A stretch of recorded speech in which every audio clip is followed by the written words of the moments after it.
கர்த்தர் நல்லவர், அவர் கிருபை என்றும் உள்ளது. கர்த்தருக்குள் பிரியமானவர்களே, இன்றைக்கு தேவனால் அருளப்படுகிற வார்த்தை, ஆகையால் மற்றவர்கள் தூங்குகிறது போல நாம் தூங்காமல் விழித்து கொண்டு தெளிந்தவர்களாயிருக்க கடவோம் என்று 1 தெசலோனிக்கர் 5வது அதிகாரத்தில் 6வது வசனம் இப்படியாக சொல்லுகிறது. ஏன் அப்படி அந்த வார்த்தை சொல்லுகிறது என்று கேட்டால், காரணம் சொல்லுகிறது, அந்த நாள் திருடனைப் போல உங்களை பிடித்து கொள்ளத்தக்கதாக நீங்கள் அந்தகாரத்தில் இருக்கிறவர்கள் அல்லவே என்று. அது மட்டுமல்ல, நீங்கள் எல்லோரும் வெளிச்சத்தின் பிள்ளைகளும் பகலின் பிள்ளைகளுமாயிருக்கிறீர்கள். நாம் இரவுக்கும் இருளுக்கும் உள்ளானவர்கள் அல்லவே என்று. ஆமென்.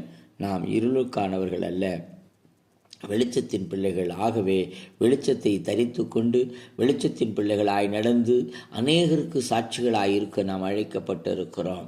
ஆம் பிரியமானவர்களே, கர்த்தருக்கு ஒப்புக்கொடுங்கள்.